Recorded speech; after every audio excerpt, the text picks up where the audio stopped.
Hello, friends. This is Dave Hurwitz, executive editor at ClassicsToday.com, here with Dave's Faves. And this particular fave, actually, I think it's still around.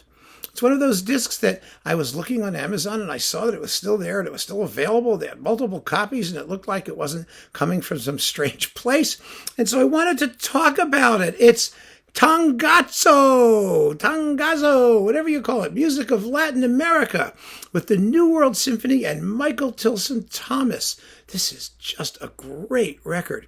I've said it before. I love Latin American music. I love it, love it, love it, love it. And the reason I love it, well, there are lots of reasons I love it, but mostly the reason I love it is because it has life. You know, Latin American music, especially, the romantic, let's put it this way. Let me try and say this without choking on my own tongue. Latin American music classical music anyway, is a relatively new thing. It's 20th century music. So it naturally soaks in all of the latest advantages of 20th century music. That is big orchestras with virtuoso and ensembles. That's the first thing. The second thing is that if you look at music history is just totally biased. It's biased toward the major European powers. It's imperialist history. It's really basically German music history with a little French and Italian thrown in. And that, I think, really misstates what happens.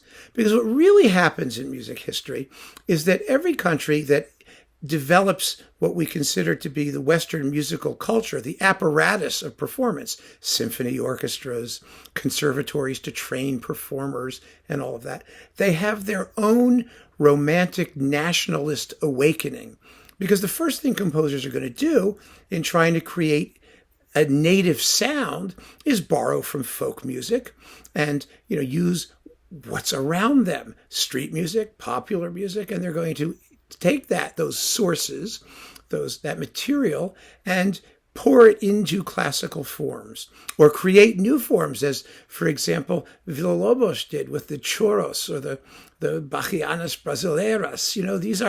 These are sui generis forms that are based in the music of Brazil and realizing it in terms of the apparatus and techniques of the, Western Hemisphere musical tradition of composition. And it's a wonderful thing. Oh, it's such a wonderful thing. But the Latin American version of it is a wonderful thing because it's recent, because the culture is a young culture. And I just find it so vibrant. It makes you feel good listening to it. It is rhythmic and propulsive, and I'm a percussionist, and it's got lots of percussion quite often. And it's for me, it's thrilling. And I also think it's chronically underrated. It's treated by Europeans particularly as though it's, third world, second-rate stuff, and it isn't. It isn't at all. The fact that, Germany had its romantic nationalist period in the 1840s, and, Mexico may have had it in the 1940s or 50s. Who cares? I mean, seriously, in 500 years, no one's going to know the difference. They really aren't. It doesn't matter now, but it's really not going to matter then. All that's going to matter is whether the music's any good or not. And this is really good music. And Tangazo has a wonderful sampler of stuff. So let me tell you what's on it.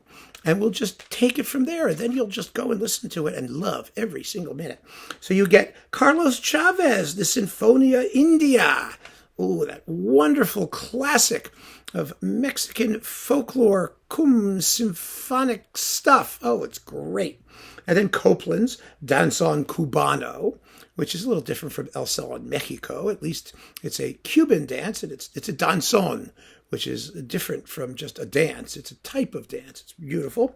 And then we have Amadeo Róldan, who was one of those composers who didn't live very long. He lived from 1900 to 1939. And this is suite from La Rebambaramba. Yeah, the La Rebambaramba. 4 little tiny adorable movements that you'll listen to 150 times and just love. Then we've got Revueltas, the great Mexican composer Sensamaya, the chant one uses to kill a snake. That's what it is. And it's one of the great Mexican contemporary pieces. It's only like 6 minutes. Yes, 6 minutes and 31 seconds long. It's really cool, really spooky, and really powerful. It's a wonderful piece. And then we've got Alejandro Garcia Caturla, another one. A lot of these guys died young of tuberculosis and whatnot. He was 1906 to 1940, Three Cuban Dances. And Three Cuban Dances are fabulous. And then we've got Amadeo Róldan, again, his Ritmica 5, which is only 2 minutes and 42 seconds, and quite fascinating.